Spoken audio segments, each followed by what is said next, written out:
संदेश खाली की घटना पर बीजेपी ने जारी की है डॉक्यूमेंट्री के जरिए संदेश खाली की घटना को लोगों तक पहुंचाएगी।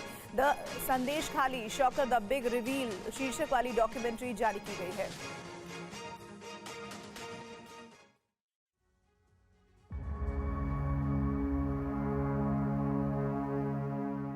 संदेश खाली पर बनी इस डॉक्यूमेंट्री के जरिए बीजेपी ने ममता बनर्जी पर सीधा हमला बोला है। इसके जरिए संदेश खाली में महिलाओं पर होने वाले अत्याचार को दर्शाया गया है और बताया गया है कि ये एक ऐसी सच्चाई है जो आपको हिला देगी, एक ऐसी सच्चाई जो आपको दर्द देगी, एक ऐसी सच्चाई जो आपके ज़मीर को झकझोर देगी। लेकिन इस सच्चाई को ममता बनर्जी छिपाने की कोशिश कर रही है। इस डॉक्यूमेंट्री को द संदेश खाली शॉकर द बिग रिवील नाम दिया गया है। डॉक्यूमेंट्री के जरिए संदेश खाली का सच बताने की कोशिश की गई है। डॉक्यूमेंट्री में संदेश खाली के महिलाओं की गवाही है। महिलाएं बता रही हैं कि उनके साथ क्या हुआ। बीजेपी ने इस डॉक्यूमेंट्री को घर घर पहुंचाने का प्लान बनाया है, जिस हिसाब से कि बीजेपी से बड़ा मुद्दा बनाने की तैयारी में है। संदेश खाली में महिलाओं ने टीएमसी नेता शाहजहां शेख पर गंभीर आरोप लगाए हैं। आरोपी शाहजहां फरार है, जिसकी तलाश जारी है। इस पूरे मामले को लेकर पश्चिम बंगाल में सियासी संग्राम मचा है। ममता सरकार पर आरोप है कि वो आरोपी को बचाने की कोशिश कर रही है।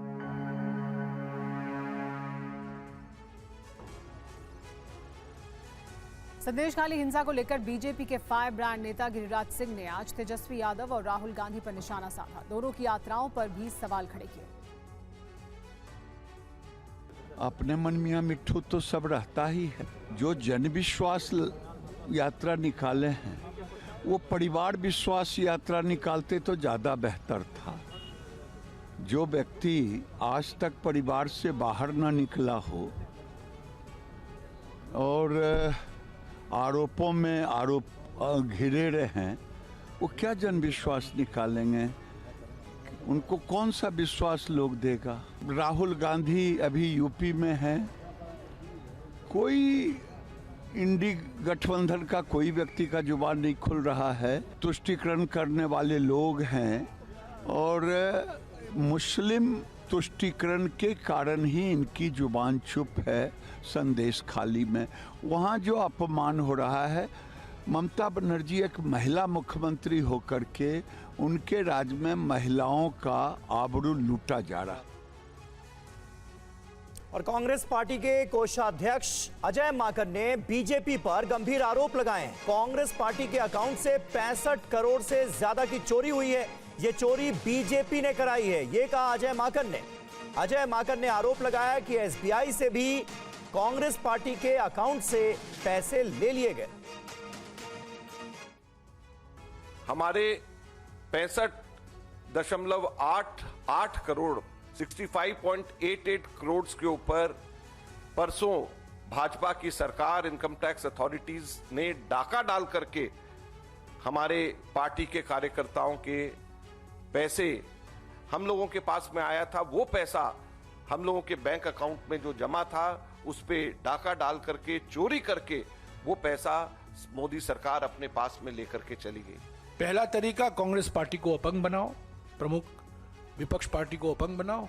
और दूसरा तरीका है निजी कंपनियों के पीछे ईडी छोड़ो, इनकम टैक्स छोड़ो, सीबीआई छोड़ो और वो अपने आप पटरी पर आ जाएंगे। हमारे लोकतंत्र के आज के प्रमुख विपक्ष पार्टी के खिलाफ जो कर आतंकवादी हमले हो रहे हैं, ये हम न्यायालय के दरवाजे खटखटाएंगे।